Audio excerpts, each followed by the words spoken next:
Clicking buttons. Let's click those and get rid of those. Oh, that's the wrong thing there. Just bear with, just whilst we're sorting out the last few bits and pieces. Mostly because I can't remember what I've clicked and what I haven't. Where have we gone? Trying to remember all the places to post all this stuff in is always fun. Let's do that. Bosh. There we go. Hello. Hello everybody. What we need...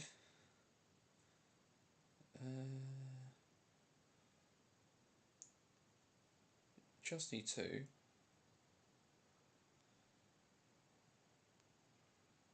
click some bits and pieces. There we go.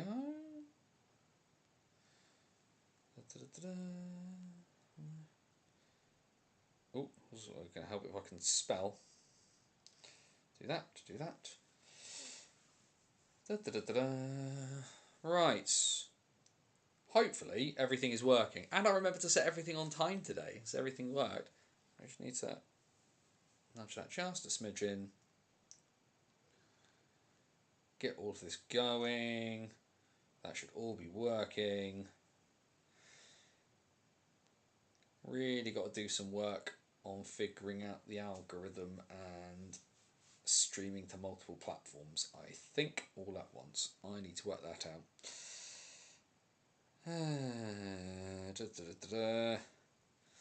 Because yeah, not sure why the algorithm won't push out the thing a bit further. Hey ho, we'll work that out momentarily. But yes, if you're watching on catch up, what should we have? All we need is a word for the fact watching on catch up. If you're watching on, I'll tell you what, just because I've turned around and I've seen it there, and literally because it just lives just in shot most of the time. The word to stick down in the chat if you're watching on catch up is Hobbit. So stick in Hobbit, and then you can answer the warm up question, which is hockey players as biscuits. Barry Hollyhead is a custard cream because he used to eat a couple of custard creams before starting a game. Dave, I don't think I've eaten enough hockey players to be able to compare them as biscuits. Gonna need a bigger mug of tea for dunking. Ha. Deary me. But yeah, so let's see what other ones people can kind of come up with as the show goes on, because we are live. Just waiting. I know I've come in a bit late, but I've come in a bit late because we've got the Rattler out. We've got the Rattler out because we're off work tomorrow. It all appears to be working. There we go. Apologies, everything dipped on my phone. So I use my phone. It's hard to tell sometimes on here. It says everything's working, but sometimes you just need to pop onto the phone and just check everything is actually going as it is. What we need to do is we need to press that, just because I need to pull up the notes on there for the thing I want to look at. And then let's get on with it. Guys, gals, and the gender fluid and all beyond the binary. It is Wednesday. It is 8 PM and welcome to the BOTW What's Current stream. My name is Anthony Russell, here to take you through the weird, wonderful and wacky world that is British ice hockey. We cover the absolute lot. Belfast to Bradford, Leeds to Lee Valley. We talk about every senior game played in Great Britain across the last week, from every division, from both gender expressions that they bothered to talk about, men's and women's. We do the Elite League, we do the National, we do Division 1 and Division 2 in the north, and in the south we go even further north to the SNL, and we of course will talk about all things women's hockey in the WNIHL. Happy Wednesday everybody, good to have you back for another instalment of the What's Current stream. Lots and lots of crazy bits and pieces going on. We will talk as we mentioned, about the fact the Elite League has a new record appearance holder, so we can talk about the legacy of Mark Richardson. We will go through every result. Like I said, every game that is played, we will talk that was played in any senior division, and we even include the women's under-16s leagues because it's all part of the same WNIHL mix. But if it got played, we will talk about it. We will talk about any big bits of news, and we will talk about anything that you guys want to talk about. But first, bit of housekeeping before we kick on. If you've been here a long time, hum along because you know the words. bannersonthewall.wordpress.com, your number one website for all things British hockey related. Of course, the big things for this season, for 25-26, over on the website. You can follow my commentary journey with the Guildford Flames in the Elite Ice Hockey League via In the Box Thinking, where you get a breakdown about my thoughts going into the games, my analysis and breakdown of the game itself, as well as being able to check out the highlights and me creatively shouting. But you get that across the entire season. Of course, the most recent piece went up today. That comes from Guildford's 5-2 defeat at home to Belfast this past Sunday. Odd game. Better team won, I think, is probably the only real way to kind of describe that, but it was a really interesting one.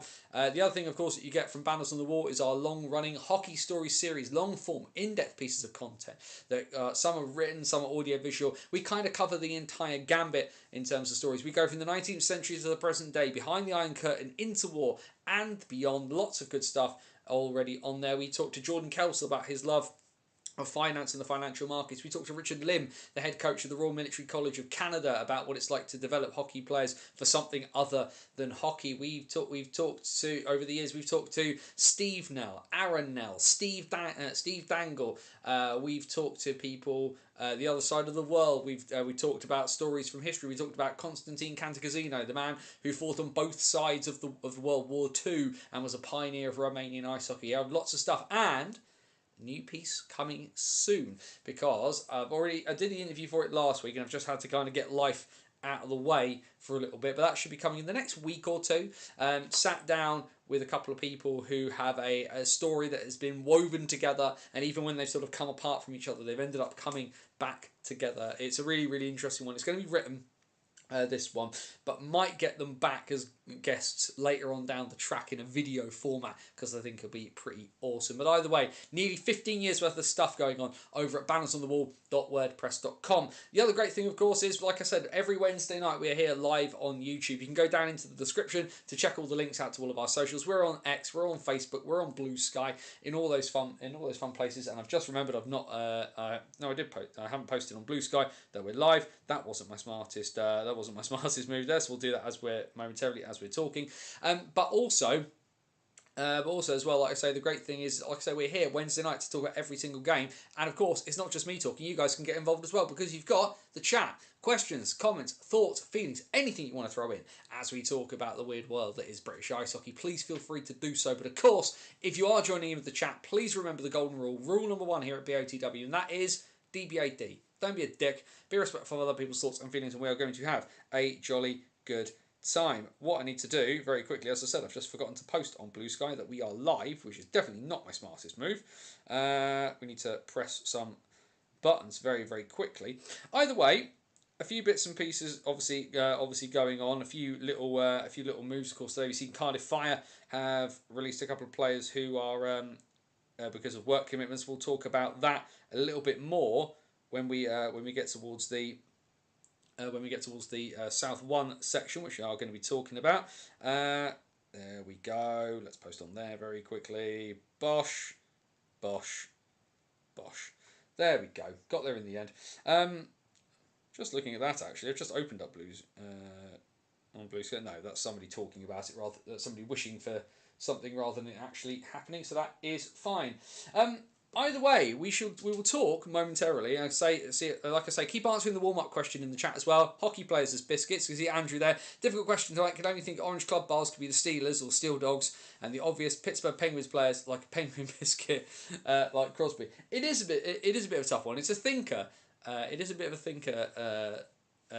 This week, and like I say, we'll keep coming back to it over the course of the evening. What we will do though, very early on, we will click the buttons because we will talk about the fact that the top flight of British hockey has a new record appearance holder. As we scoot up very briefly, because they've cut off his head on their own website, but Mark Richardson is now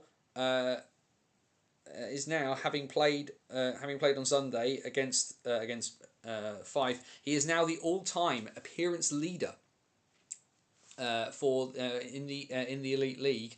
1,178 games played, meaning that he has broken the record held by former Cardiff Devil and, of course, more commonly associated these days with the Sheffield Steelers, current Sheffield Steel Dog Jonathan Phillips. So it's, as you can see here from the card, this is on the Devils website. Richardson played his first ever Elite League game for the Devils back in 2005. Of course, he and Lee his brother Lee Richardson, of course, who is a bench coach for Swindon, starting their careers down there. Made the move to Nottingham for 2007-2008 and then split the following season between the Panthers and the Basingstoke Bison. Yep, we remember that one because he started in Basingstoke. We nearly went bust and he left. And he came back to Cardiff in 2009 and bar a couple of small spells, has been there ever since. Of course, he played in Kazakhstan, as it mentions there, a 13-game stint there, and played 2021 over for Bad Nauheim, the team now coached by Pete Russell, the head coach of GB. Sasha Malted Milk Sev is a fantastic one, Ben. Glad you're enjoying your trip in Germany.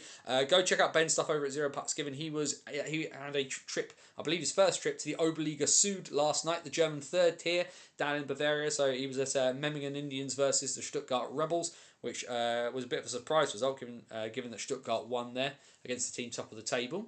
By the way, Mark Richardson, as we can see here on the screen, the all-time games played leaders in Elite League history, and now, like I say there, this is from early Sunday, but now Mark Richardson stands alone, 1-1-7-8 in the Elite League for Mark Richardson, followed then by Jonathan Phillips, Matt Myers, Rob Lakovic, of course, who is still playing, and then Ben Davies, who should, if he stays fit and healthy, should reach the 1,000 game mark in the Elite League at some point, probably towards the back end of February, early March. It might be a bit earlier in February, depending on like I say, I was trying to work out the numbers off the top of my head in the midst of a meeting earlier today, so let's not do that. But as we can see here, so put this into perspective, it says here from the Devils, like playing hockey 20 years straight, averaging 59 games a season, which is pretty impressive stuff. You see there the picture of Mark Richardson with the 2025 Continental Cup, which the Devils won on home ice,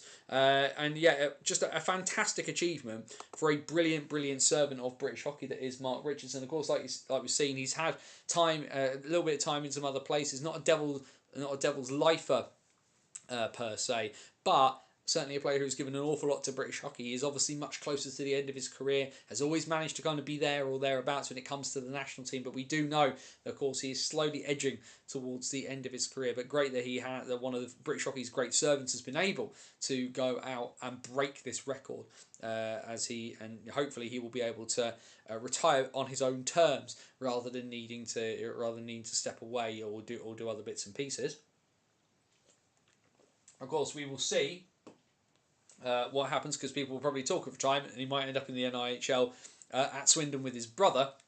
Because, of course, remember, if you're still playing, you haven't retired.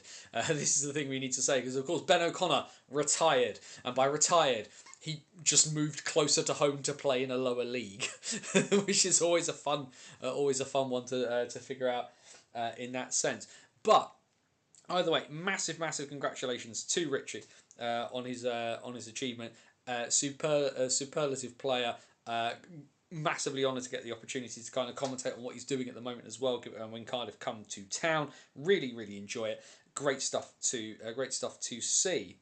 The other bit of news, of course, there's other bits of news, of course, that have sort of been floating around. One, of course, that's caught the eye of a few people here in Britain is the fact that Johnny Curran has been released from his contract by the Norfolk Admirals of the ECHL. For those of you unfamiliar, Johnny Curran played for Coventry, played for Belfast, and last year, when his knee exploded, ended up as the bench coach of the Fife Flyers for a period of time. Now, he didn't come back to Fife this season, stating that now he was fit and well again, he wanted to play hockey, but given the fact that his contract has been terminated by Norfolk, he's back on the market again, and a lot of people are instantly wondering what's going to happen, because, of course, we have seen the fact that Fife are trying to make some changes. The Flyers, as we will look at, have 1 point in league action. They are not in our 0 wins club, because the Flyers have won games in the Challenge Cup this year. But we have seen the fact that the Flyers have been making moves. David Booth, of course, that we talked about. The other chap, whose name is desperately escaping me, so I am going to very quickly look it up as we're talking. But yes, David Booth, of course, 500 NHL games, having brought himself across here to play. We're just very quickly skipping down, because I just cannot remember this poor lad's name as to what he's called, and I'm really sorry. This is me trying to be much more productive than I am. Booth, of course, the fact that he's now the oldest player in the Elite League, as Booth turned 41 the other day. Fife, of course, just waiting for bits and pieces to clear for him to come across and actually play. genuinely am struggling to find these bits and pieces for this Fife player. I'm really, really sorry, everyone. But certainly, as we know, Fife are in the mud. 18 games in a row without victory now for Jamie Russell's side. So any changes that they can make will obviously be helpful to them. Anton Carlson, my apologies, not related to any other Carlsons that you may think of. When you think about the fact they went into the game with Glasgow on Saturday. Booth, who'd signed and hadn't arrived yet, his international clearance had cleared. Anton Carlson's international clearance hadn't made it through on Saturday. And they also had Mason Alderson out with an injury, Vlastimil Dostalek out with an upper body injury, and Jeremy Masella out with a lower body injury. So not only are Fife struggling in terms of form, struggling for players into the bargain, which is a bit of a tough one. But it does make it very, very interesting. And I say this only because, he says, taking a quick sip, I say this only because this weekend for me is a zero hockey weekend. Now, I will occasionally talk about my family on here, as I do from time to time. And this was a weekend that's been circled in my calendar for quite a while. It is the one weekend of Flames commentary I will be missing for this season, barring injury and illness, because on Sunday, Guildford are taking on Dundee. Now, before the fixtures were announced, and actually way back before even I'd had a discussion with the Flames about doing this gig permanently, I got Nathan tickets to go see Gladiators, because being an 8-year-old boy, he loves Gladiators because it's an awesome TV show. So I have zero hockey weekend this weekend in terms of watching live. However, it means that my next game of commentary will be Saturday the 6th of December in Guildford, where they're playing Fife.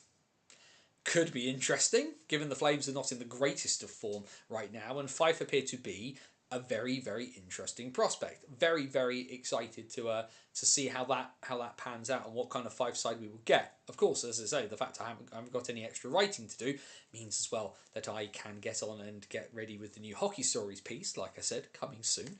But I'm fascinated by what's going on in Fife, just because, of course, they had this brand new dawn come in with Max Bebrea taking over, Gareth Chalmers coming in to do bits and pieces, Jamie Russell with this vast amount of NCAA coaching experience, and it seems that all of the problems of the new era are the same as the problems with the old era last season as well. And it's such a head scratcher as to why the most historic club in British hockey, the one that has been around the longest consecutively, just cannot seem to get things right in the Elite League. And what that means for the future of hockey in Kirkcaldy is an interesting one. Of course, we know Kirkcaldy Kestrels, they're ticking along just fine in the SNL, and we'll of course talk about the SNL in a bit.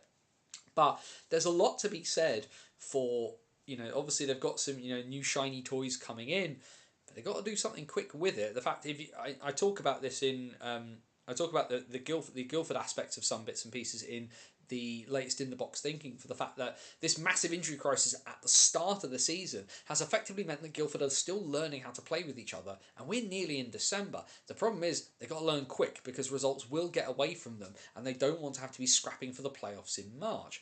For Fife, they're already scrapping for their playoff lives right now. They're almost at the point where they are in Game 7 every night territory. So they need David Booth to hit the ground running. And I know Australia is not the Elite League, but David Booth's still got a hockey IQ much higher than most players you will see in Britain. Carlson looks okay. He doesn't look a world beater, but he looks like this guy coming into it in a situation where in some ways can't really lose, because you can't go any lower down than bottom. And Fife, like they're bottom. They're bottom. There is no way further down. They would almost have to put themselves into the SNL to go lower down. In that sense, so we will see what happens on that. Either way, let us talk about the first raft of bits and pieces, as we usually do early on. We will talk about bits from the Elite League from the last weekend. He says, making a noise with his tin. I'm just going to move this very quickly so I can make sure I can see all the bits and pieces. So we head back to last Friday evening, and of course, the slight bit of irony that the two of the teams in action on Friday night were the two I had to call on Sunday. Either way, Belfast were 3-2 down late on against the Coventry Blaze. The Coventry Blaze side whose form has been pretty ropey as of late. Blaze 3-2 up late on. A Jordan Kawaguchi goal inside the last minute with the netminder pulled gets the game into overtime. It goes all the way to the end of the shootout where Patrick Grasso and JJ Pikanich end up scoring in the shootout. Coventry didn't look like they could hit the broadside of a barn in that one. The Giants take that one by 4-3. Guildford and Glasgow, well, they generally have relatively close games, but Glasgow for some reason just don't seem to be able to work out Paul Dixon. Flames managed were 2-1 up in this one. Glasgow pulled it back to 2-2. It goes into overtime, and then the absolute horror show of a line change from the Clan. Charlie Curtie notices, and as he's backtracking out of the zone with the puck, manages to turn around on a sixpence, drives the net, and beats Sami Itakalio up high. Flames get the extra point on Friday evening in Glasgow. Heading then into Saturday, and well, the Devils were in a decent position in this one and then threw it away in the Storm shelter, a game in which Bradley Jenyons scored his first professional goal. The Storm end up taking this one in overtime against the Devils 5-4. The Clan rebounded from the night before against Guildford, travelled up to Kirkcaldy and won by 5-2 over in the Kingdom. And then, of course, arguably the biggest derby in British hockey. For me, it will always be Bison versus Bees. But in terms of numbers turning up, Nottingham and Sheffield will always do the business. And this one ended up going all the way to the shootout as well. And for once, Mitchell Barmas was not the man to spook anyone. Aaron Fox furious in this one, feeling that one of the shootout goals for the Panthers should have been disallowed. Ultimately, Video says no, and the referees weren't going to review it. Panthers win in the shootout here. And Coventry, well, their fans are not in a happy mood. They end up losing at home 5-4 against Dundee. The performance is the thing that are causing a lot of Blaze fans some irritation. We have already seen Adam Robbins come in for the Blaze. Will we see any more changes coming up from head coach Kevin Moore? And then Sunday, 2 shutouts on the cards. Manchester had a good Saturday. They did not have a good Sunday, nor did they put up much in the way of offence. A 19-shot shutout for Matt Greenfield as the Steelers win by 5-0 at home against the Storm. Panthers may get a maximum out of the weekend in their trip up to Dundee. Dundee did claw back in this one. Panthers were pretty comfortable, but ultimately in the end, Nottingham had just enough to keep the Stars at bay. 19 shots doesn't sound like a massively high shutout for Matt Greenfield. It was even less for Ben Bowles as he picks up shutout number 51 of his Elite League career. 17 shots Fife put on Cardiff in this game, and ultimately is an easy one. The Devils trot home by 5-0. And then, of course, there is the game that I was at. You can, of course, check out the highlights on the Guildford Flames YouTube channel from the folks at Flames TV, and you'll get me, like I say, creatively shouting over the Belfast Giants 5-2 win over the Guildford Flames. You can, of course, get my breakdown of that game over on the website, bannersonthewall.wordpress.com. Short answer, Belfast were better, and they won. That's how that one works out. A quick look then at the Elite League table, as most of the teams, bar Dundee, who seem to be miles behind everybody, are slowly catching up. But at the moment at the top, that win for the Panthers means that they are level on points with the Steelers, but they do have the tiebreaker and the game in hand. They are top of the Elite League table at the moment. Both teams having conceded 29 goals. In fact, ridiculously, as you can see from the table, the top 3 have all conceded 29 goals, which is alarming. Cardiff there in 3rd, Glasgow up in 4th. Now, I think people sometimes forget that because Glasgow, because of the Challenge Cup, it feels like their form was a bit wonky and all over the place. But in the league, they've in all competitions, they've actually not been too bad in terms of their consistency. They're pretty close to 500 hockey, and they are literally on a goal difference of 0 in 4th. But they're in a pretty good position ultimately. 4 points back of Cardiff in 3rd with 2 games in hand, and then I have a game in hand over Manchester below them, who are on the same number of points. Corey Nielsen might slowly be turning the tide. The Clan have been a bit weird the last couple of years, not been very consistent, but they could be magicking something up here. Manchester then in 5th. Belfast in 6th. They are 3 points clear of the Flames with 2 games in hand. It is then Guildford, who are 3 points up on Coventry, who've played the same number of games. Dundee, of course, have a massive amount of games. They have 4 games in hand and 5 points back on the Flames, 2 points back at the Blaze. Could be an interesting one if Dundee are able to win some of those games in hand. And there, as you can see at the bottom, it is Fife. 14 games played, just the 1 overtime loss to show for any points, and only 16 goals scored in 14 league encounters. Big raft of games this coming Friday though in the Elite League. Nottingham and Glasgow will meet at the NIC. Guildford will try and rebound from their defeat to Belfast by heading down to South Wales against Cardiff. The last time they played there was in the Challenge Cup, where the Devils won 7-1 early on in the season, and they lost Matt Alvaro for the better part of 2 months. Manchester take on Fife at the Storm Shelter. Dundee take on Belfast. I think Belfast are in the midst of this 5-game road swing that they're on, because of course this weekend in Belfast, the Friendship 4, NCAA is back at the SSE in Belfast. So enjoy. I know a few people will probably be heading over to that. Do enjoy yourselves if you go. Also, because I'm going to Belfast in January, please send me links to all the good places to drink. Saturday fixtures then in the Elite League. Manchester back at home against Coventry. That could be a really interesting tie given the Blazers' recent form. Glasgow take on Belfast. Sheffield take a reverse and take on Nottingham. Can the Steelers avenge their defeat in the NIC last week? And then Sunday, just 3 games on the docket. Fife versus Cardiff. Coventry versus Sheffield at the Skydome. And then, as I said, Guildford versus Dundee, which I will not be commentating on because I will be, I won't be at Wembley by the time that happens. I'm kind of hoping to be pretty close to being at home when that happens. But Max from the Manchester Storm is coming down to commentate on that one for Flames TV. So all the best to Max for that one. He's having had the opportunity to chat to some of the other Elite League commentators. Lovely guy. He's really looking forward to it. I know the folk at Flames TV are going to look after him. So do make sure, if you're at a loose end on Sunday and want a game to watch, do check out the Flames versus the Stars. I'll be making sure to be keeping tabs on what's going on in that one.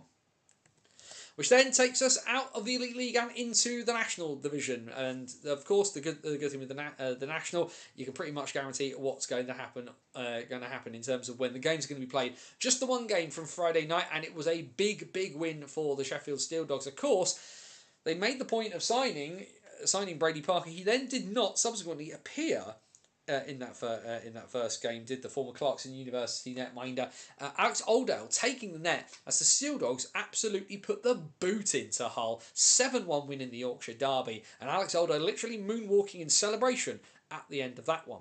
Into Saturday, it was a big night for Leeds, and it could have been a big night for Leeds, and it should have been a big night for Swindon given the permutations in the cup. The Cats could have put themselves through, and instead they fluffed their lines at home in this iteration of the Nell Classico. Leeds coming out with a 4-1 win. Basingstoke kept the home form going. They extended their total winning streak to 6 with a 3-1 victory over the Telford Tigers. A late goal from Alex Sanford putting the Bison in front inside the last minute before an Adam Harding empty netter finished off that game there. Bristol. Slowly feels like Bristol are on the uptick. I don't know, in my heart of hearts, if this Bristol team makes the playoffs. However, they certainly do seem to be playing a lot better hockey this year than they did last year, and Peterborough take them all the way to the end. But it's the Pitbulls who win in the shootout and manage to keep the extra point down in the southwest. MK rebound from some of their poor results recently. They do get a 5-4 victory over the Solway Sharks, and then Sheffield, well, From beauty to baffling as ever at times this year, Sheffield, they absolutely smash Hull on the Friday night and then lose in overtime to a Sean Miller winner at home against the Romford Raiders. Make sense of that one if you can.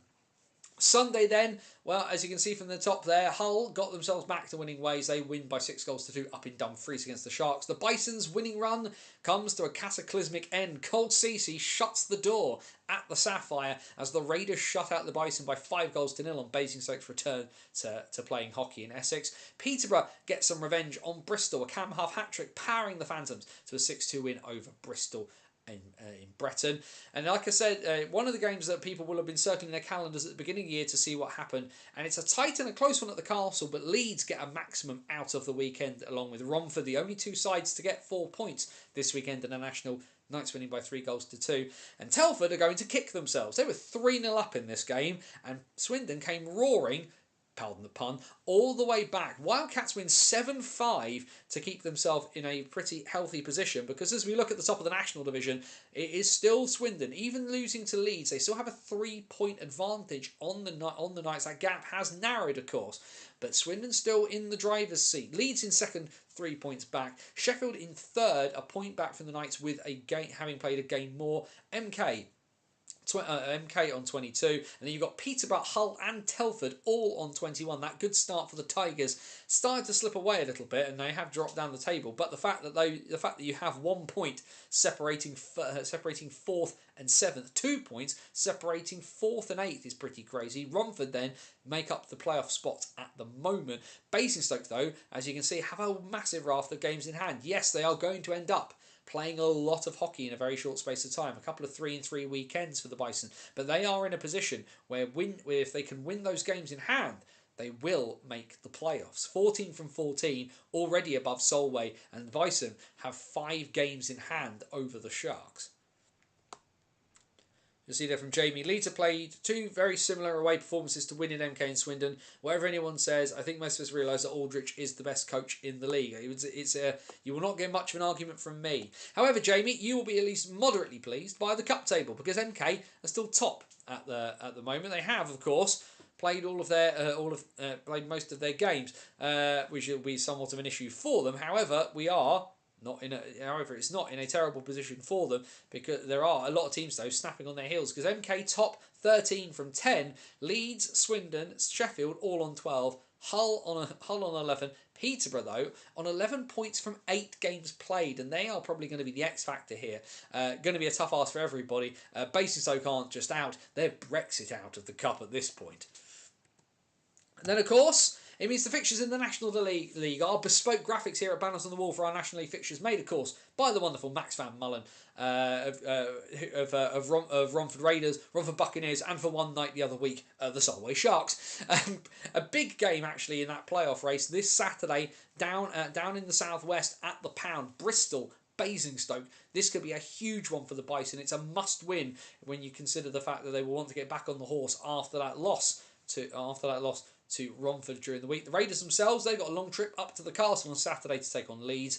MK versus Swindon in a game that will probably be antagonistic, shall we say. Solway take on Peterborough. Can Duncan Spears haunt his old side? And then it's the Battle of the Cats again. Swindon, Telford, Saturday night at the Link Centre.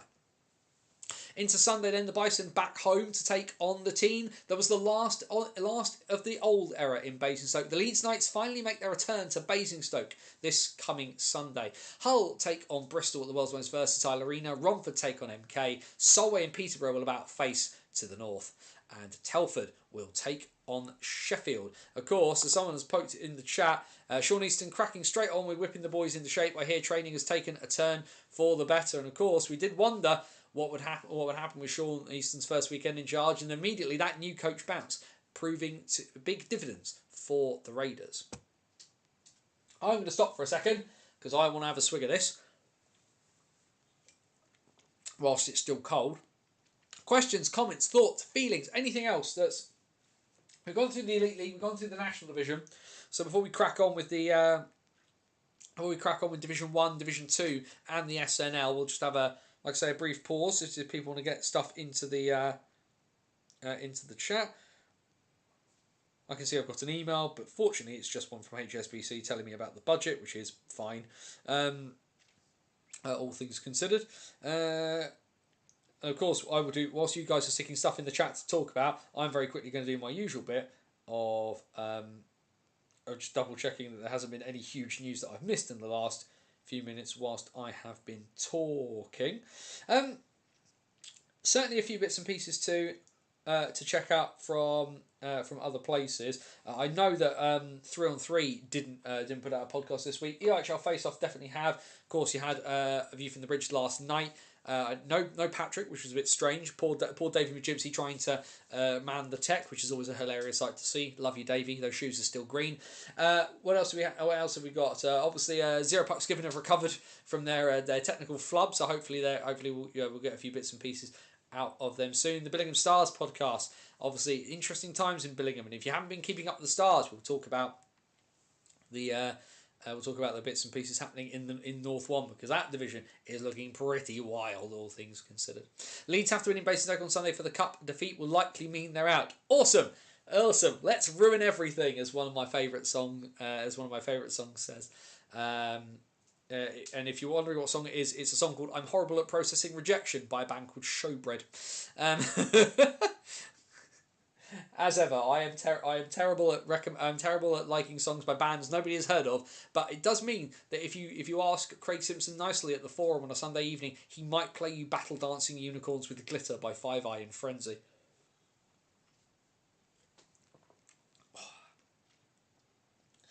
But yes, like I said, I no hockey, no live hockey for me this weekend. I'll be watching bits and pieces, of course, but I will not be. I'll be in a rink, which is odd. Feels really odd in the middle of the season to have a weekend off like that. But not a terrible thing in and of itself. To have a break, have a lazy Saturday before what's going to be a really really long Sunday. I will of course give you the full rundown of Gladiators next Wednesday on the show. But yeah, excited to have a bit of a different weekend. It's such a weird, different experience commentating like this on the regular every week. It's like I say, people explain this, and I was trying to explain this to somebody the other day, just about like how it's just such a different way of watching hockey all the time.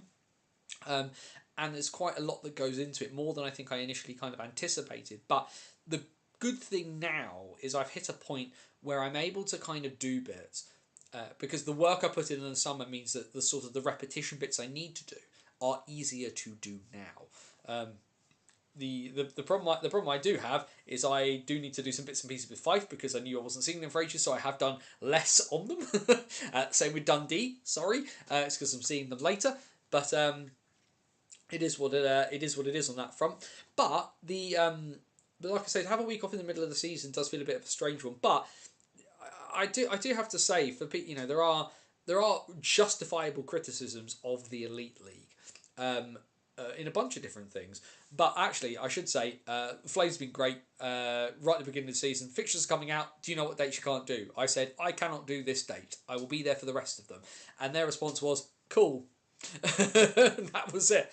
I was actually hoping to try it. There was a Guildford Flames Supporters Club event on Monday where they kind of did this sort of behind the scenes tour. I wasn't able to attend, and very kindly the Supporters Club looked to trying to do a remote option. Just didn't pan out, unfortunately, being able to make it work properly. Yeah, it's like I say, that people ask about it and how it's going, and I think the answer is it's going well. I think people seem to be happy with what I'm doing. Which is always good. It's one of those things where I don't think I will hear much feedback unless it's going badly. But we will see. But like I say, the majority of people seem to be quite happy with how it's going so far. I did have a friend today drop me a message to say that they thought I was smashing it. So thank you very much for that, Paul. Always appreciated. I know you're one of the catch up folks. So but thank you for that, mate. It was very much needed. But yeah, just plenty of stuff going on that front. And like I say, it's odd to not do it this weekend, but I'm looking forward immediately to getting back, which I think is a good sign, right? I don't feel instantly tired by it. I'm not sort of going, oh, thank God I've got a break. But I'm instantly kind of like, cool, I get a pause. I get to have a pause and a bit of a reflect for the next week and a bit about how it's gone so far. And then, but I'm also immediately excited to get back to it, which is pretty cool. I'm not at Sapphire for a month. I'm at D-side this Sunday, Invicta next, and Coventry the following. Love the travel. Dave, what are you doing? And if you're going to D-side, you need to say hi to Bebo for me, their GM. And secondly, if you've not been before, you're going to love that. But you seem that's a proper hockey travelling around. So hopefully, stay safe, Dave. I think is what I'd say there. What's Jamie said? Last weekend, Sam Gospel reminded everyone he is still an unbelievable netminder. He never, he never left. Never left. It didn't get bad overnight. I think the thing is, I think the thing with Gospel is I think other people have raised their game up this season. I think like the conversation as to who's the best netminder in the league at the moment is a harder conversation for Gospel than usual because Max Wright has been really, really impressive. Rennie Marr has been off the charts this season as well. Evening, Graham. Thank you for joining. If you're live and in the chat, Graham, the 4,000 accounting producer, he does stream on Twitch. He's been playing a lot of NHL on Twitch. I think it's twitch.tv/itsghamilton. So make sure to go check that out if you like your computer game streamers and bits and pieces like that. Graham will usually play NHL badly, mostly so bad at it because he's trying to talk and read the chat at the same time. But go check out the stuff Graham does too. Always good to Always good to pump the tyres of other folk doing bits and pieces in the space, because it would be pretty lonely if it was just me. It should be said. Either way, Graham, you have tuned in at an opportune moment. You have timed it very, very well. Probably because you know how this works and where it be coming from. Yum, yum, yum. The joy of being off work tomorrow, folks. And yes, it's only a 2%er, but it is nice. It is nice. I'm not a big fan of beer, of stuff like this, and the only reason I bought it is because I quite like Stiegl itself, the Austrian beer brewed out of Salzburg, and it's one that, for some reason, can't buy the regular bottles easily, but I can buy the cans of the blooming grapefruit radler in Sainsbury's. Don't know what to tell you on that. Either way, let us click the button and check out the bits and pieces. Now, I won't lie, I realised that my cutting and pasting job for all of the bits was a bit silly when the England Ice Hockey folk could do this. So I'm going to borrow their graphics for the evening. Now remember, NHLstats.wordpress.com. Joe Scutt is back. Should be back next week.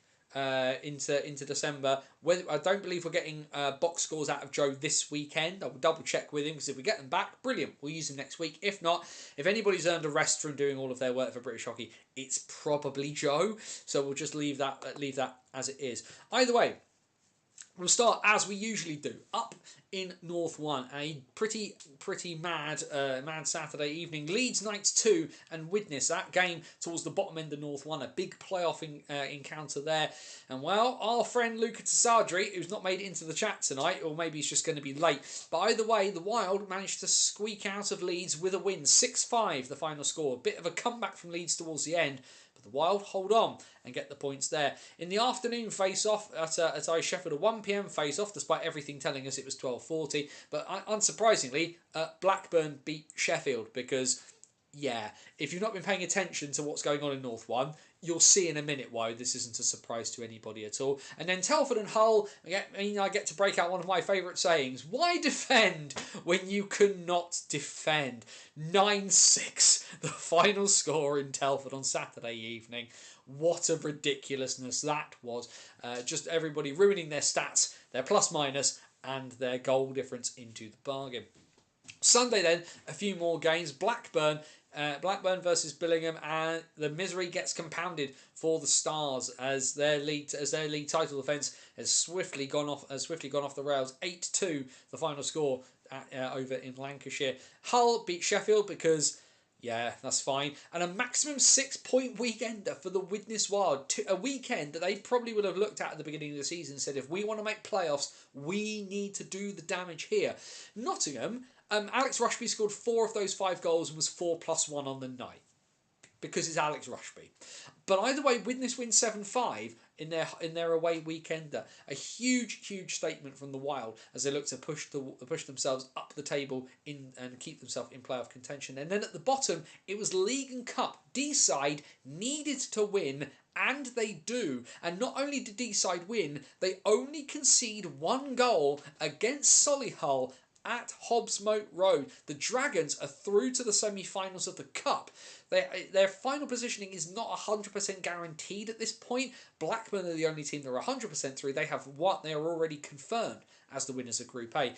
But in Group B, D-side are through and stop Solihull's recent good run as well. Because like I said, League and Cup into the bargain this one. A huge win for D-side, and as you can appreciate, friend of the show as well, Tyler Delabatouche, in very good voice as a result. We'll have a quick look then at the North One table as a result, and Solihull's defeat and Blackburn's wins mean that the Hawks are top of NHL 1 South as it stands. The Barons, though, do have a game in hand which would take them back above Dominic Osman's side should they win it. The gap then at the top, though, as you can see, it's starting to become relatively marked. The Dragons 8 points back of second place in third, followed up by Hull, Telford, and then down that gap there, 5-point gap between Telford and Billingham. The league champs are in a bit of a pickle, all things considered. Level on points with Widnes off the back of Widnes's 6-point weekend. Admittedly, the Stars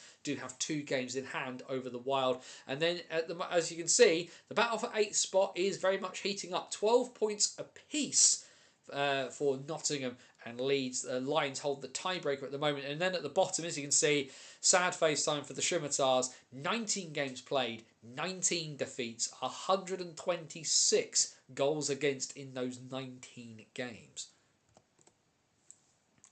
Not as busy a weekend again in South 1. For some reason, the North seem to be playing games every 5 minutes, and the South just aren't for some strange reason. But some big results, and we have a team out of our pool of teams without a single win.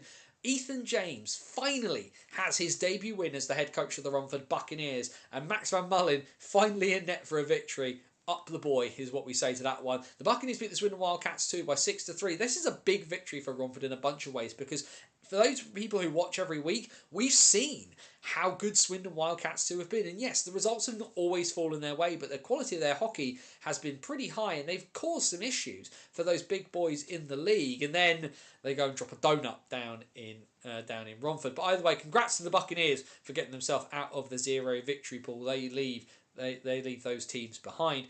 Slough, well, the league champs, they very comfortably put away the Solent Devils on Saturday night at the Hangar. A 6-0 victory, a big shutout for Matt Smittle. Everyone in Berkshire is happy as a result. And then something of a bigger result over on the high road as Chelmsford beat Streatham in overtime. We realised this game was probably going to be close, and Chelmsford had a sneaky habit of picking up results in key moments. They end up stealing the extra point, leaving Streatham with just the 1 point on the weekend as a result, which will seriously dent their total hopes, given that we know how consistent Slough are going to be into the bargain. And then just the one game on Sunday, Chelmsford overcame the nerves of Saturday by absolutely stomping on Cardiff. 11-1 the final score.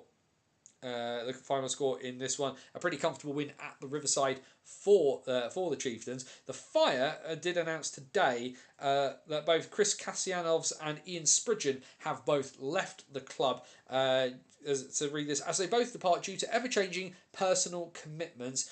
Kassianovs holds the record for most goals scored by most points by a Fire player. Most goals.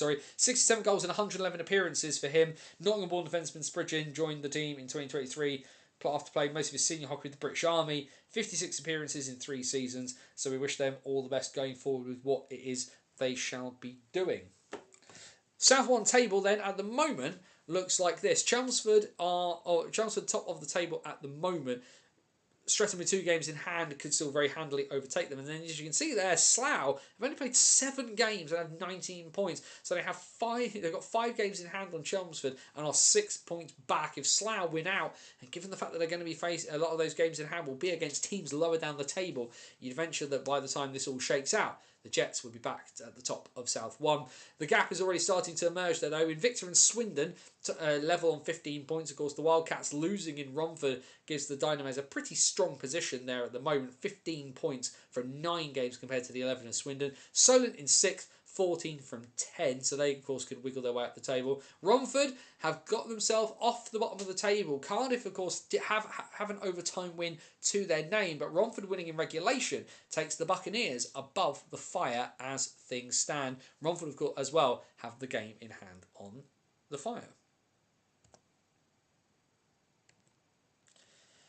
Into North 2, and for whatever reason they just seem, we look at North 1 and how ridiculous the Scimitar season has been. 19 games in a row lost. And then we go down into North 2 and the Titans are going absolutely loco. at the moment in North 2. We talk about it a lot. When Telford left for Division 1, who was going to step up and who was going to challenge the Sutton Sting at the top of North 2? And the answer was, it's all Sheffield at the moment. A 6-point maximum weekender again for the Titans. They won Saturday's only game by 4-2 at the World Tour's Versatile Arena against the Kingston Sharks. Into Saturday, and then one of the teams in our no-wins pool, the Nottingham Lions 2, still without a victory, still without a point this season. They lose up at the Forum against the Billingham Buccaneers by a score of 6-3. Kingston, though, do get something in their pocket after the weekend. They end up beating the Bradford Bulldogs by 5-3 on Sunday over in the other side of the other part of Yorkshire. Sutton, they managed to keep up the pace as well. They win over in Deeside by 4-1 against Dragons 2. And then you can see there at the bottom, the Titans doing the business. They beat the Coventry Blaze by 7-2. Coventry, who've always been there or thereabouts in that sort of upper echelon in North 2, always being close but not quite being in the conversation. And it seems like it's going to be that way again for the Blaze. So the North 2 table at the moment looks like this. Sheffield 12-2 on the season, and the thing that you will notice here is that Sutton are only just back within touching distance. 6 points would take the Sting top by a point. You look at the teams that have got games they've got some games around them to play. A lot of it is Coventry. Of course, they've only played 9 games so far. But can the Sting win out, or will they trip over? Because of course they tripped over earlier in the season. But the Titans, with those two regulation losses, does put them in a bit of a dicey position where the Sting have at least managed to get one of their losses sits as an overtime win. That's keeping them within touching distance. Although the Titans, 97 goals in 14 games is pretty impressive stuff. Billingham in third, Coventry in fourth. Deeside 2, of course, the Ducks had a pretty torrid season last year towards the bottom end of the table, but have very much forced themselves back into the conversation here. They're tied on 12 points against Kingston. Altrincham are on 11. Bradford are on 9. And as you can see there at the bottom, 10 games played, 10 defeats, and only 16 goals scored for the Nottingham Lions 2.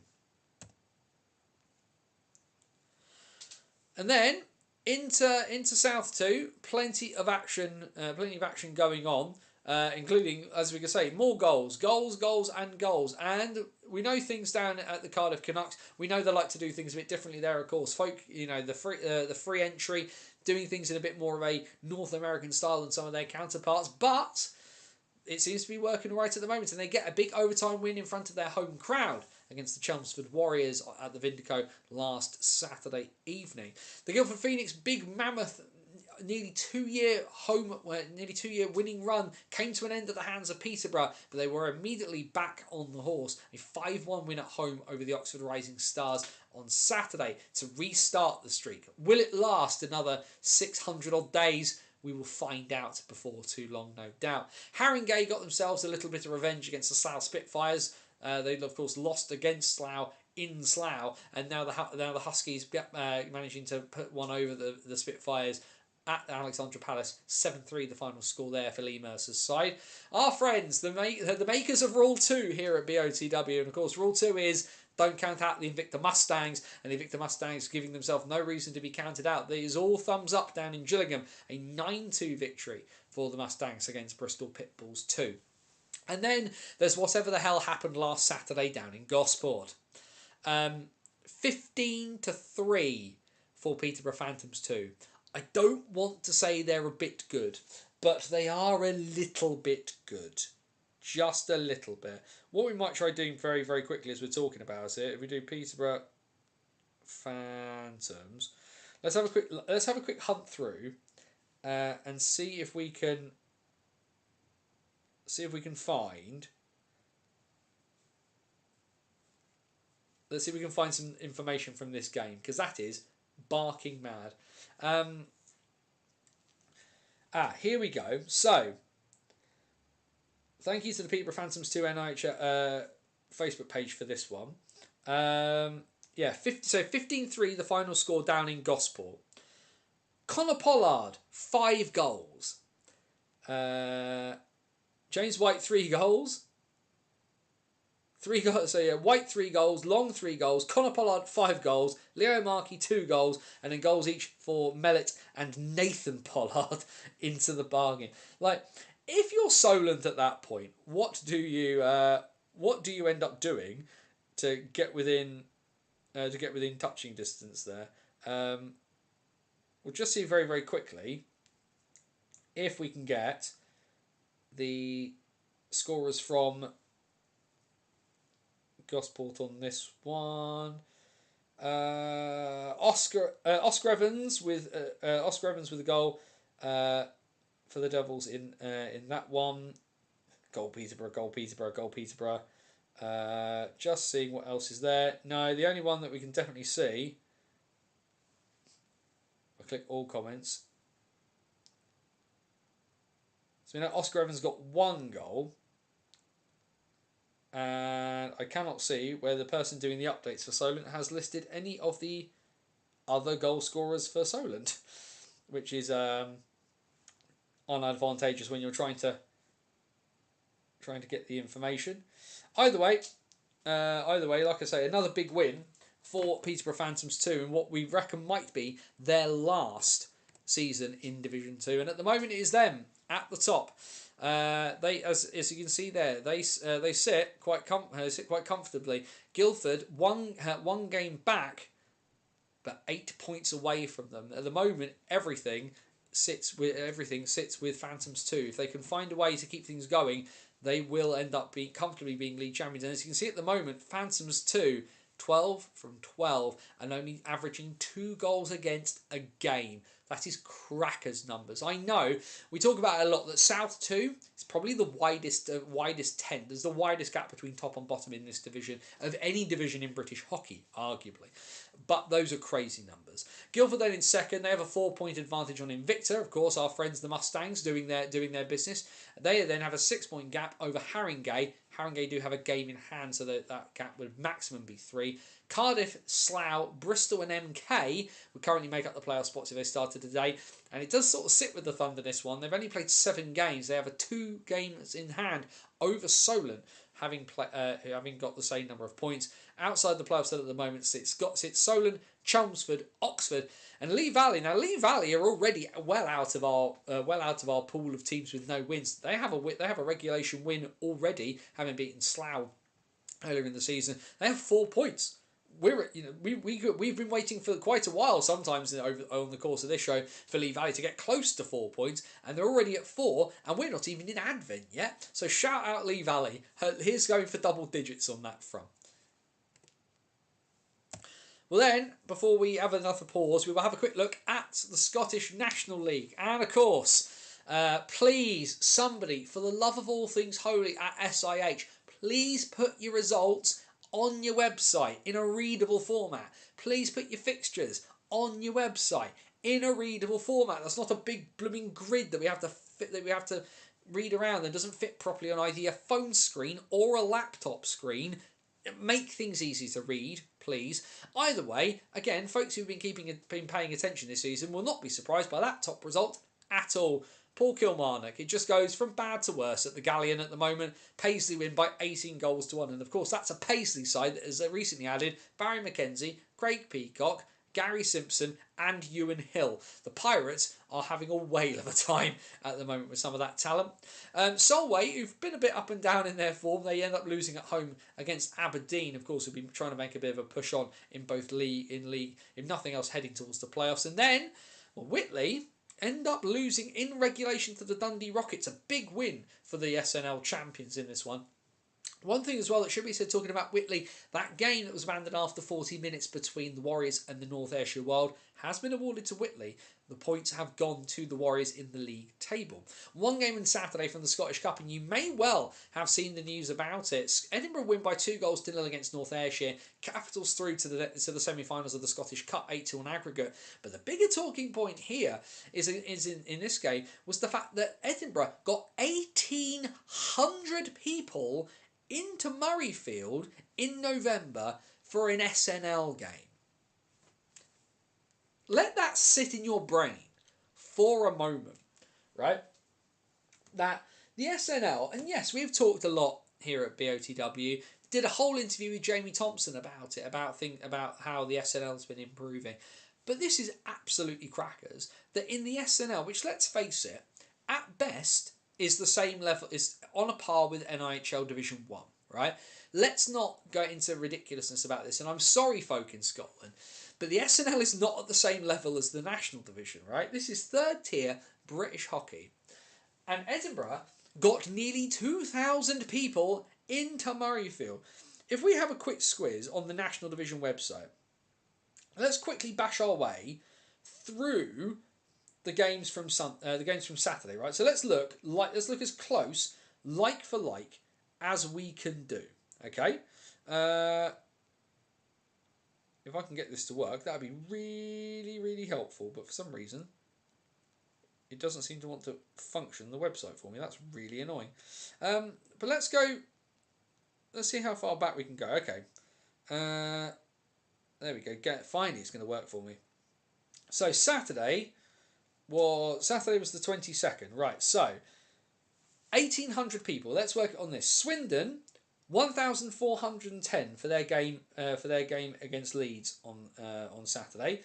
Sheffield, keeps skipping backwards immediately. This is so annoying. So 1,400 in Swindon, 920 in Basingstoke. 1,300 in Bristol. 1,300 in Bristol.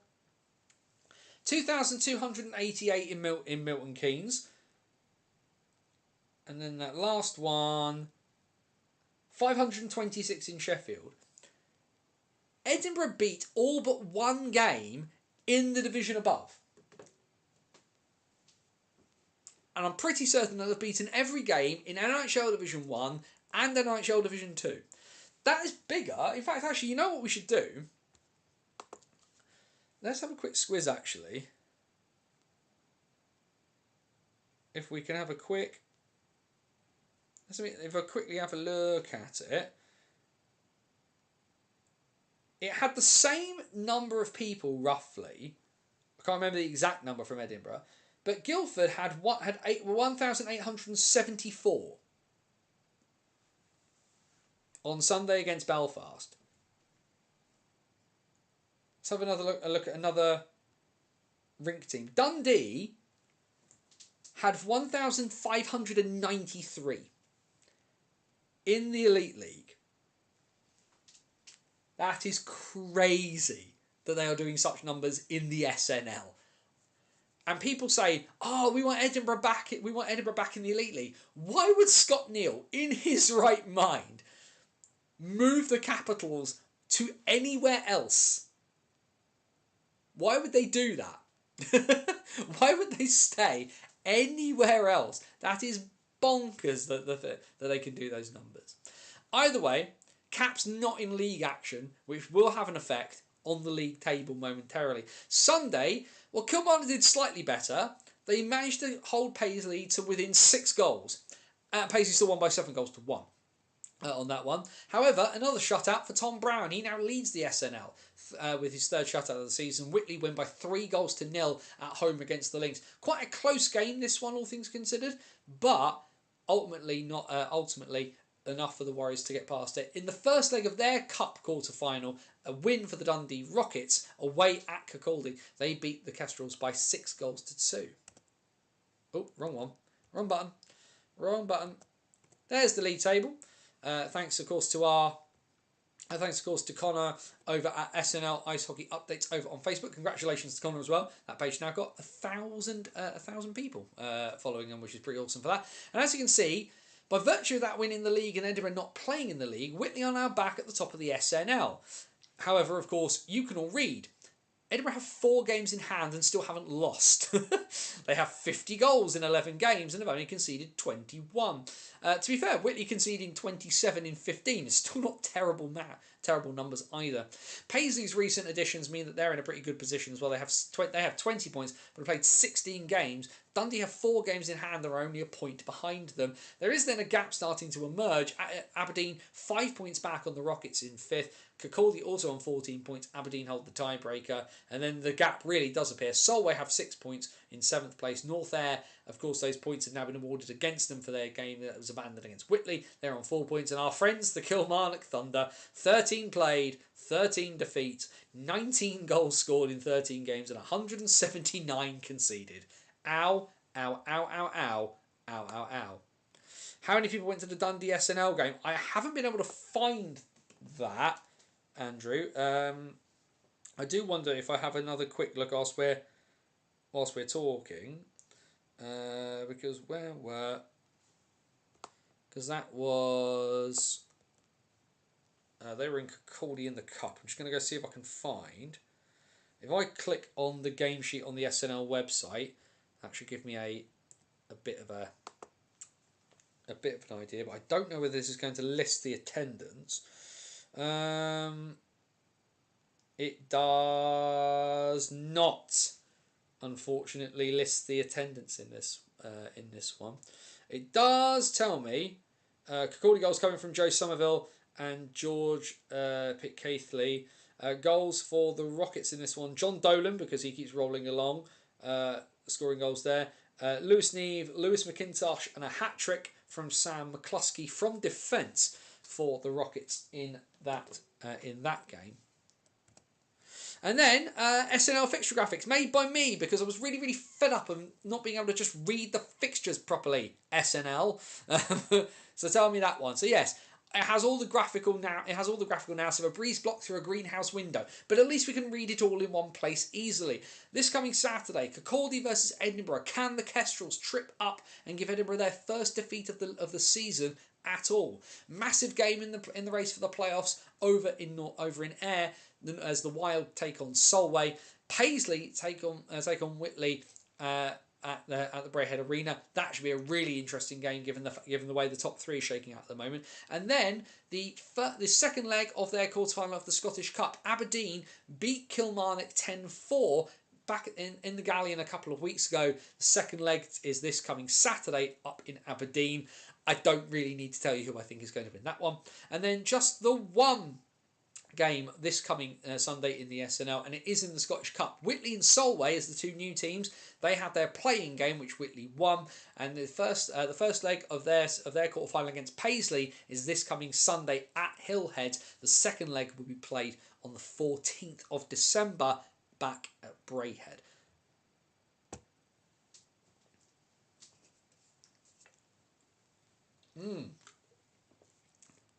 So pause for a minute so I can have some more of this. Questions, comments, thoughts, feelings, anything we want to chuck in. Big stuff there out of North 1. What a crazy weekend that was. Solihull losing Blackburn back on top of North 1. And it does really feel now, and it's starting to already emerge, it's going to be a 2-horse punch-out in North 1. It really does feel like D-side at this point kind of need to target the playoffs and the cup. Now that the fact that they've qualified, if D-side can push on and can win their cup group, then they'll end up avoiding Blackburn till at least the final. And in a 2-game shootout, D-side could be able to spring the surprise here, given the fact that it's a bit more all or nothing. We will see what happens there, but it does feel like D-side might start to shift their focus as to where things go, given the fact it very much looks like that the Barons in their 60th anniversary season are going to be having a 1-2 punch out with the Hawks for the league title. If you're Billingham, I don't know what you do. On the cusp of cup elimination, tied on points with Widnes towards the bottom end of the table. It's pretty bleak at the moment for the Stars. The issue, of course, is yes, they've had players leave, but the quality is still there. Ian Brown didn't become a terrible hockey player overnight, even maybe if he has been a bit found out. You know that Michael Elder and Chris Sykes and Roland Grittans will skate through an absolute wall. Ben Greenhalgh, Darren Stattersfield. There's guys there that can still very much do a job at this level. The issue for Billingham, of course, is now that they need to find a way to turn the tide. The recent form has been pretty poor. They've lost more games this season than they almost have in the last 2 seasons combined. That's the point we're at with Billingham, and maybe it's not unreasonable. We all knew that the day would come. The sun does not shine forever on everything. All dynasties end. You only have to ask any fan of the New York Islanders. But I don't think people thought that the come down would be quite so harsh and quite such a rough bump. However, any landing you can't walk away from is a good landing. And we know the fact that Billingham, with the Buccaneers, with the junior system, will be looking at the next generation. And maybe the last few years has just been this season of the stars. What comes next? We'll have to wait and see on that front. But either way, at the moment, in 2025, 2026, Barons and Hawks look like they are going for the 1-2 punch. One of those two sides looks like they'll be playing on a Sunday afternoon in April in Coventry. South one, still shaking out a bit, to be honest. Slough having only played 7 games because of the Challenge Cup and bits and pieces. It's almost impossible to read too much into anything right now. Of course, Chelmsford winning in Streatham, big result early on there. But we will see what happens with Slough in terms of how those results shake out. In fact, Chelmsford have played 2 games, at least one of those league games in hand for Slough. It's probably going to be against Streatham. So we will have a look at how things kind of shake out there. At the bottom, well, it's going to, given the fact that all teams qualify for the playoffs this year, as we know, Oxford are looking to come back to Division 1, which would make 9. And Peterborough looking to step up into Division 1 would make potentially a 10-team Division 1 next year. But at the moment, the Buccaneers and the Fire need to just do something about what they do. They have to look towards April at this March and April at this point. Can this bring a surprise in the playoffs? Who can tell? We talked a good bit already there about North 2 and the Titans and the Sting. That looks like it will be pretty much another 2-team shootout there. And then Peterborough almost look like they could almost be out of sight if Guildford lose another 1 or 2 games. The Phantoms look like they could almost do the thing. We're not going to say anything because we all looked at the table together and we all saw what's happening in terms of the results with Peterborough. We won't mention anything. Could they do it? Could they do the thing and be the only team to do the thing? We will find out. And you know well that Guildford would love nothing more than to absolutely ruin something like that. It's a reboot job for the Stars.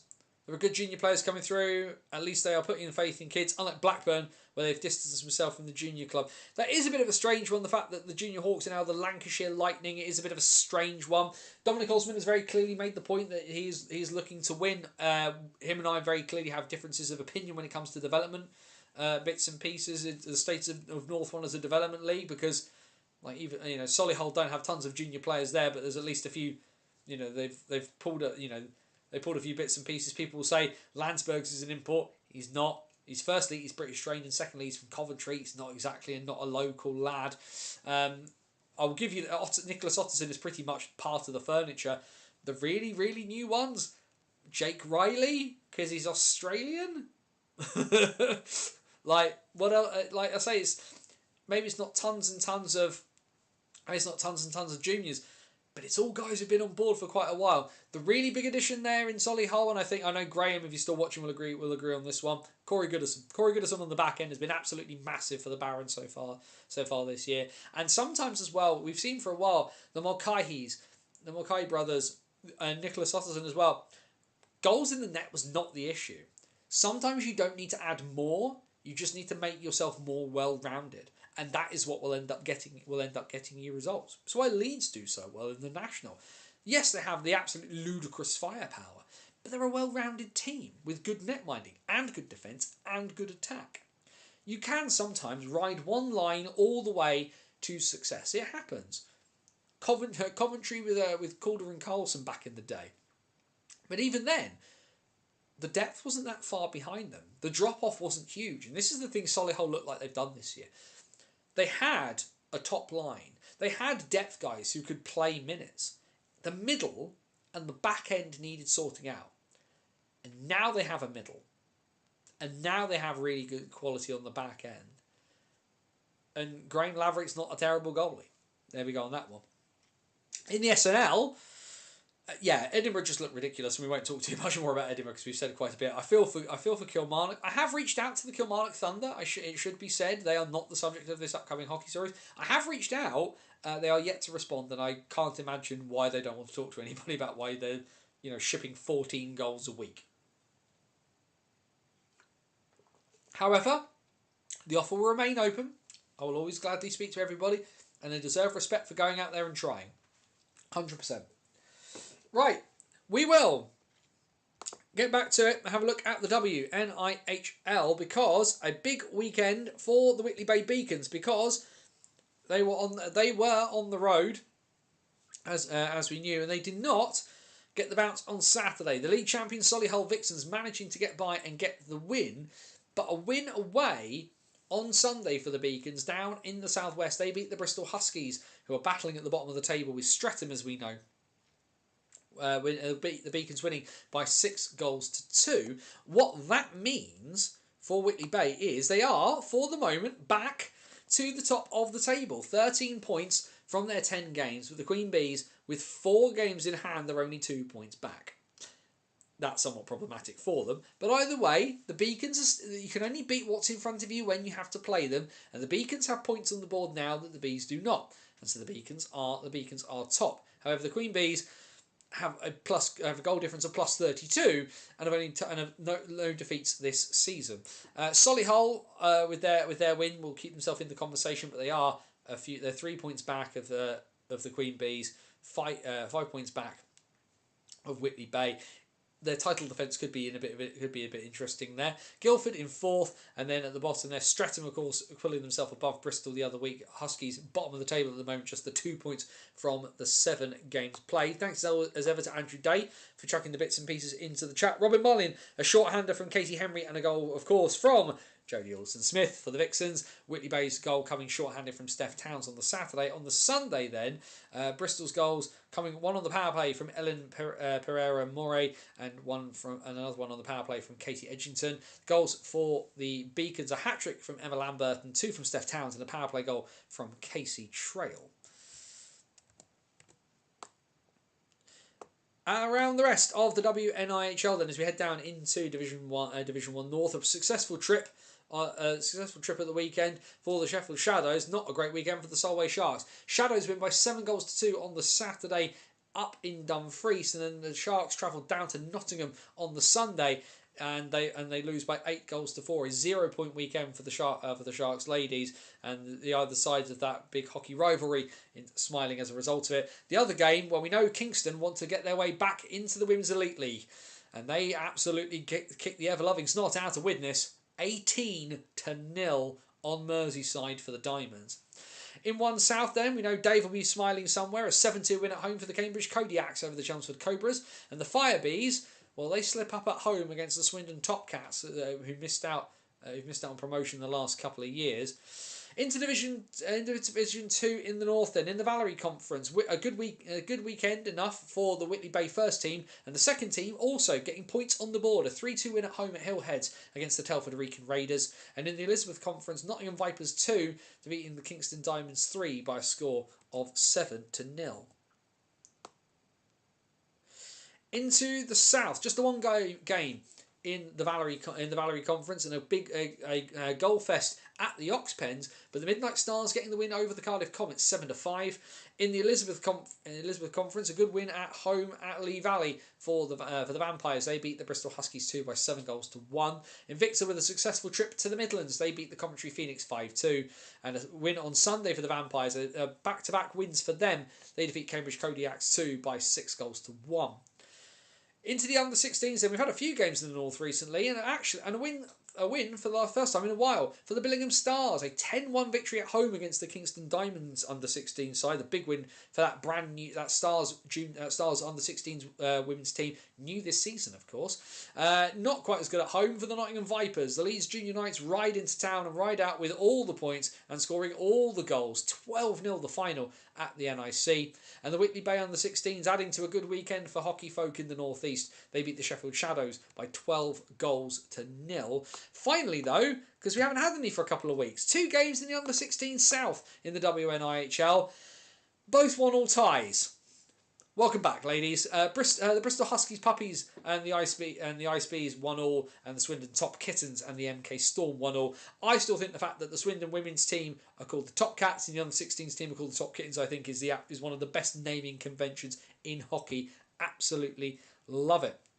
Andrew giving us the lowdown then from Division 1. If we scoot back ever so slightly there, in South 1, 5Bs 3, Top Cat 6. Margot Sire with a hat trick for the Fire Bees. Goals for the Top Cats: 2 from Mila Pironi, 2 from Ellie Wallace, and 2 from Lily Endicott.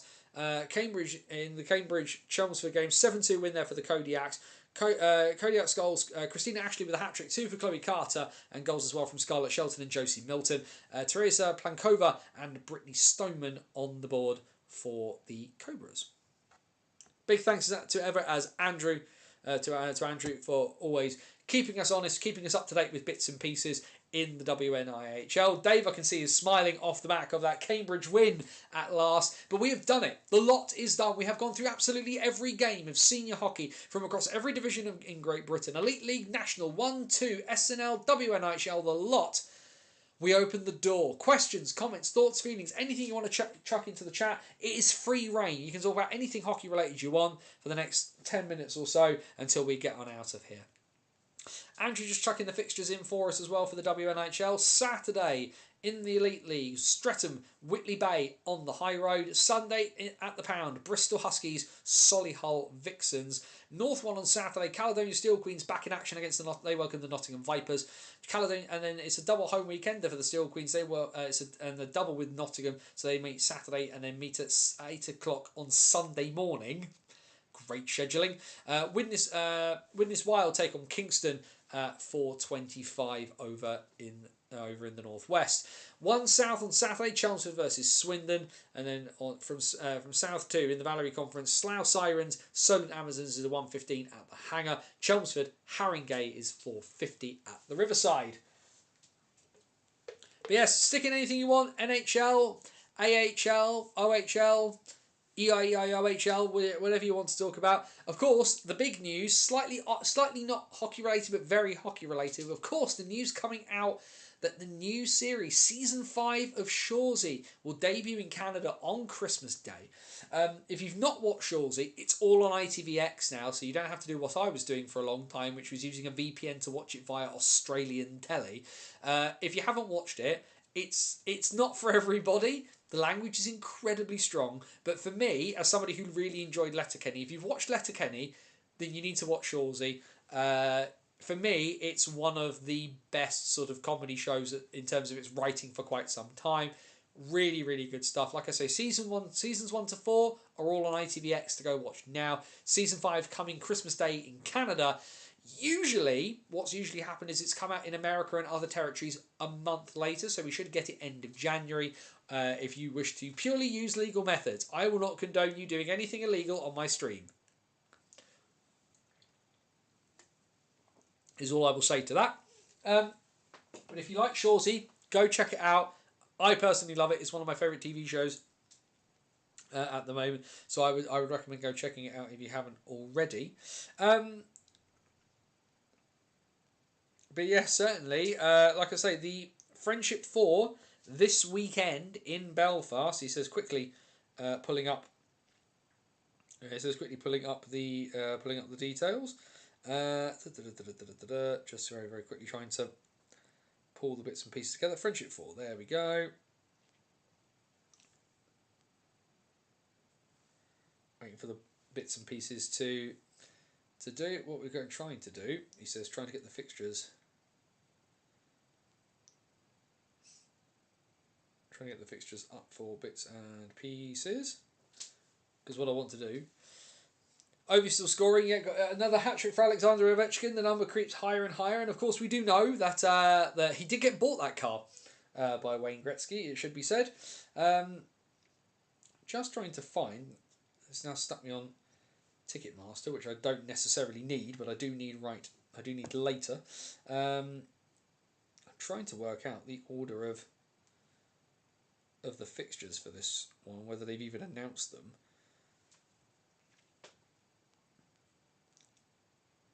But certainly this Friday and Saturday, those games. This year in the Friendship 4 in Belfast, we have Union College, Rochester Institute of Technology, Sacred Heart University and the University of Miami, Ohio. So a bit of a mix there, and of course we do know that we're going to get sort of continued usage of the Friendship 4. It's going to be going for another couple of years.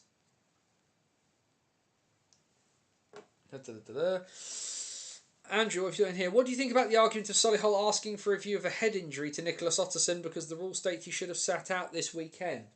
If the mechanism is there for them to do it, then it's entirely up to them, because ultimately, yes, there should be bits and pieces to protect players, 100%. And I think we would all agree with that. Head injuries, CTE, concussions, these are all really, really big things. Ice hockey is a sport, it's physical in its nature, and can be potentially violent in its outcomes, right? However, the one thing that you do not necessarily need and or want is consenting adults having to sit out when they are well, if they feel well enough to play. And ultimately, if there is a mechanism to do it and Solihull have followed the rules, you might not like it, but it should probably be okay. Now, should this be an easy thing for somebody to be able to do? No, because concussion protocols should be in place for a reason, but a lot of these concussion protocols will involve exhibition of symptoms. And ultimately, if Otterson is not displaying symptoms and is okay and feels well in and of himself, should he ask for a review? Yeah. Do I blame Solihull for asking for a review, given the fact that they are very, very clearly in a title race and Otterson is arguably one of their best ever players of the modern era, will almost certainly have his jersey retire when he eventually retires, and the fact that they do appear to be on the cusp of their first league title in quite some time? Do I blame them for looking for a loophole? No. But they should 100% put the players' safety first. But ultimately, you have to kind of go a little bit on the player here. And there is something to be said for protecting people from themselves, but ultimately you do have to let people make their own choices. And if a person is well enough to play and they go through the correct procedures, they should be allowed to play, in my opinion. That I'm not a libertarian in a very classical sense, it should be said, but I do very, very strongly believe that people do deserve the right to put forward their own case about their own health. Now, sometimes as well, there are circumstances where medical professionals should go, absolutely not. But also as well, if there are mechanisms in place to check this stuff and they've been followed, I think that's kind of what you have to roll with on that front. I mean, we make these decisions about ourselves about what happens every single day. Driving a car is infinitely more dangerous than traveling on an aeroplane. But one of these things we do every day with barely thinking about it, and another one of these things has people much more scared. It's the bizarre nature of being a human on that front. But ultimately, like I say, it's a horribly complicated thing. Should he have played if he was exhibiting signs of concussion? Very, very different conversation. Because at that point, Solihull should be saying no. But if the player says, I'm okay, and there's a medical test, and he passes it, and he's okay, then I don't think you can sort of sit in and go, oh, well, I'm not so sure, because ultimately, again, Nicholas Otterson is an adult. Nicholas Otterson can consent to doing bits and pieces. MK did the same with James Griffin, as Griff was concussed by a hit by Swindon's Logan van der Maraka. The difference with the Solihull player is that Griff didn't ice last weekend due to protocols. But then again, what was happening with Griff? Was he exhibiting symptoms? Was he not? And ultimately, if Solid, like I say, we don't have to like it, and there is something a little bit kind of doesn't quite sit comfortably is probably the best way to describe it. But by the same token, if there is a mechanism and Solihull ask for an established mechanism to be used, it's there for a reason. And I don't think, like I say, it maybe doesn't sit quite right. And actually, you should be able, like you say, if you get a head injury and the rules say that you should sit out a week, should they sit out a week? Yeah, because ultimately, what's 1 week of playing hockey compared to your health? Ultimately, as well, it should also be noted, Solihull didn't win. So for all the good it did to put him in, it didn't work out for them.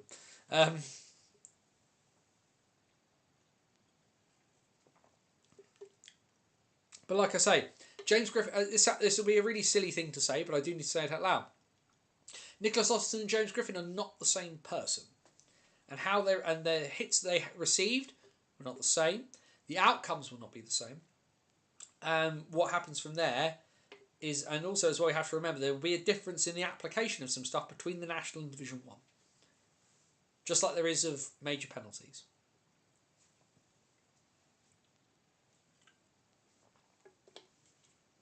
Like I say, it doesn't sit comfortably, but still. Frölunda top of the SHL by 6 points over Skellefteå in second. Oh, yes, of course, Andrew, you were in Sweden, so you appear to have a whale of a time, so I'm glad you enjoyed yourself. It seems to be everybody's making their trips at the moment, aren't they? People are over, obviously, for the NHL games in Stockholm. Andrew's obviously just been over to watch some SHL. Ben's been in the Oberliga, watching stuff in Germany. And like I say, for whatever reason, the one free weekend I got, the only game I could really get myself to was Belfast. So, but hey, I'm still going to a place I've never watched hockey before. It all works out. And I did do Germany last year, so I can kind of rectify myself to it. So it's all good on that front. He says, quickly checking to make sure that we don't have any other bits and pieces. I hate it when it says I've got notifications and then nothing actually comes through. The folk from DSO just retweeting some bits and pieces. Very kind of them always.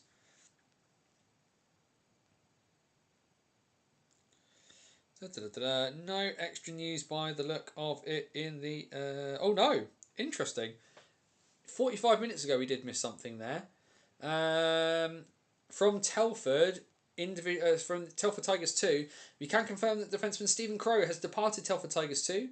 The club would like to place on record its sincere thanks for his contribution and efforts over the past 6 seasons. We did wonder whether we'd see that some of those players who stepped up from Div 2 to Div 1 not necessarily being able to quite make that transition. The club can confirm Stephen Crowe's departed Telford Tigers 2 with immediate effect. Stephen has been an important part of Tigers 2 since joining in 2019, and the club would like to place on record its sincere thanks for his contributions and efforts over the past 6 seasons. During his time in Telford, Stephen played an important role in one of our most successful areas of the club, helping Tigers 2 secure an impressive 3 league titles, 2 League Cup titles and 2 playoff titles. His commitment and consistent presence in the dressing room made him a valued member of the team and a respected figure among staff, players and fans. Tigers head coach Jason Silverthorne said, Steve has been a reliable, committed player during his time with Tigers 2. His professionalism and work ethic have contributed to the team and leads to the respect of everyone in the dressing room. We wish him all the best for the future. The club wishes to place on record its sincere thanks for his contribution and efforts over the past 6 seasons, so we will keep an eye out to see if he rolls up anywhere. Andrew flew from Sweden and still made it to the Kodak's game on Saturday. Hey, that's because Andrew is dedicated when it comes to these bits and pieces. Also, the ban for the Billingham player didn't come through till late on Friday. An interesting one, that one, and I will double check some bits and pieces on that with some of my contacts, because as we're more than aware, DOPs usually meet for the NHL usually meet on a Wednesday. That may of course have changed in the last little bit, and they might have had to meet later as a result. But usually teams will be informed on a Thursday. So interesting if a ban didn't come through until very, very late in the day. My friend was asking me to go to Belfast. Hey, I'm going. We'll come over that weekend, the last weekend of January. We'll have a pint of Guinness together and work it out. Certainly, I have my hockey ticket already. I'm going Giants versus Blaze for me for that weekend, and then it'll be hunting out football is the short version. Might go to the rugby as well. I'm trying to not to overdo it, but I'm only going to be in Belfast for like a day, for officially like a day and a bit. I think like door to door I'll be away from home for like about 52 hours or something silly like that. So we want to make the most of everything. As well, if nothing else, I did get a deal on the airport lounge in Southampton, so I will take that. Last call. Questions, comments, thoughts and feelings before I head off to go and just veg out for a little while, as I'm off work tomorrow and Friday, which is going to be awesome. I'm taking the wife out for lunch tomorrow, and then I've got the boy for an inset day on Friday, so we're having boys' day. He says he wants to go to Wagamama's. I said you give me a good Wednesday and a good Thursday at school, and I will take you to Wagamama's. Otherwise, Dad's choosing where we have lunch. But yeah, like I say, if people have been to Belfast and you've got some suggestions of cool places to go, hit me up. It's about 60 days, something like that, 64 days until I go. But looking forward to that. Like I say, I'm just looking forward to getting back to commentating. I felt like I'm on a good roll at the moment. Looking forward to it as well. The other thing as well, I'll say it out loud. Podcasts, bits and pieces of people. If you need me, give me a shout. I'm more than I don't, like I say, as ever, I don't like getting too stuck in my own bubble doing my own thing for too long. I like going on to other bits and pieces to get my opinions and stuff challenged. So give us a shout if you need us. The other thing that occurs to me to say before today, because he might catch up later. Those of you guys who know the Slapshot Syndicate, the guys who do the National League podcast out in Hull, if you've been keeping track on bits and pieces of that, Rossi, one of the presenters on there, he has spoken very, very openly about the fact that him and his wife had a little boy born incredibly prematurely, and he died. He died about a year ago. Today would have been his first. Would have been their little lad's first birthday, and I know that he has been Rossi's been has been trying to raise bits of money for charities kind of related to that. Head over to the Slapshot Syndicate bits and pieces. They've got links and bits and pieces on there.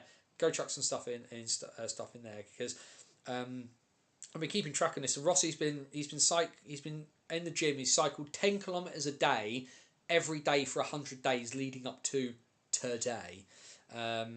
So I know he's been putting in a real shift. I know the family have done lots and lots of sort of fundraising bits and pieces of that, and it just really, really struck home with me because I can't imagine what would happen if anything happened to Nathan. So to have something like that happen where you get literally to that point and you think everything's going well, and then it doesn't work out the way that you dreamed in your head, and the response to just be to try and keep their little boy's memory alive and to really raise awareness of that is massively admirable. So go head over to the Slapshot and get bits and pieces. Check the links out.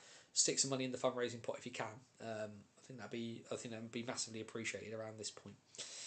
Titanic Museum, yeah, that's the one thing I'm definitely doing. I think we all would do that. The thing is that on Friday I'm taking my boy to the museum here in Southampton where they've got a massive amount of Titanic stuff. So I'm literally going to compare and contrast and see which one is better of anything.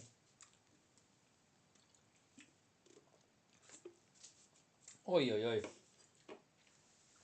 Right, very final call before I disappear off. If nothing else, I've got the washing up to do because I didn't cook tonight. Nothing else leaping out. Of course, we got there.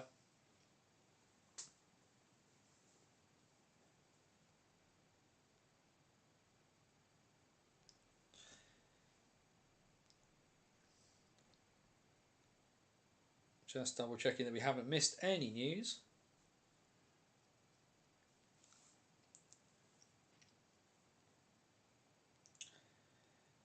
Nothing else there. There's, like I said, we talked about Telford 2. Nothing else that I can see. Have just seen this article from in the Fife Press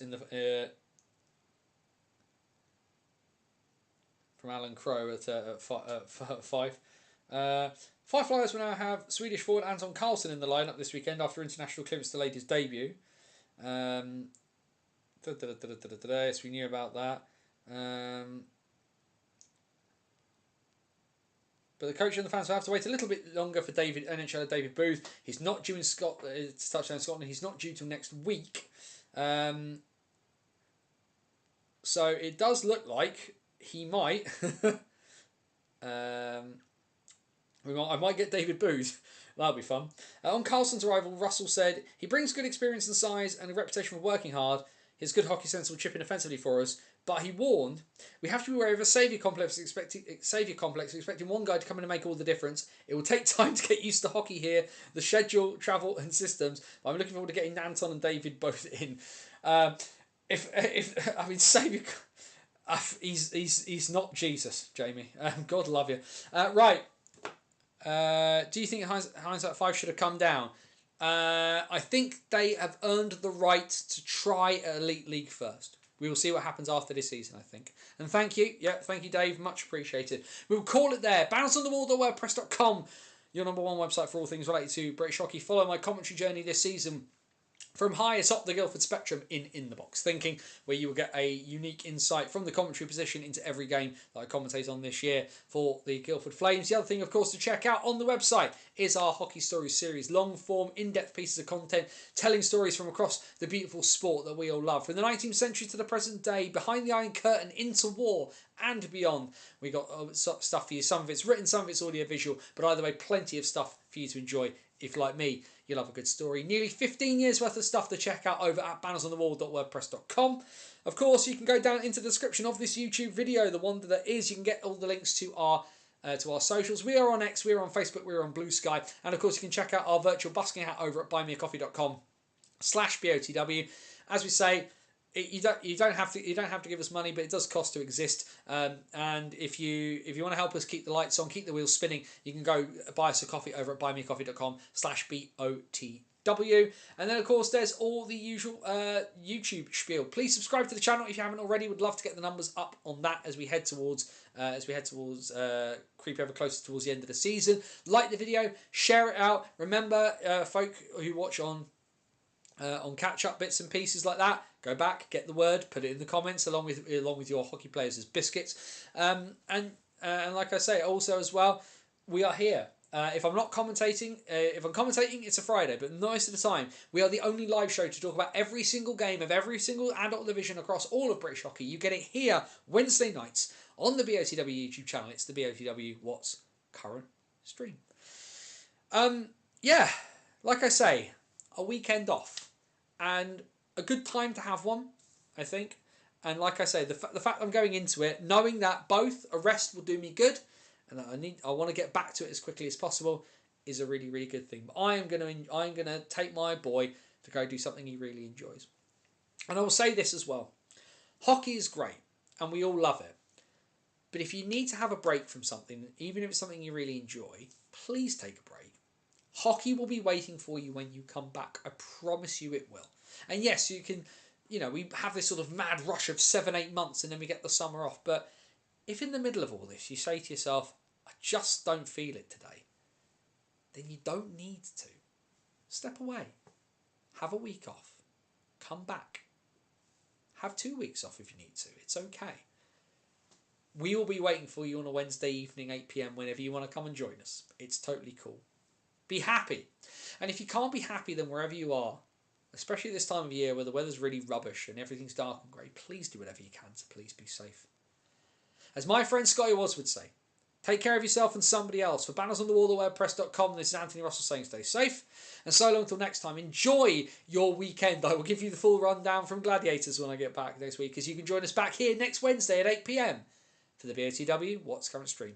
Have a good weekend, everybody.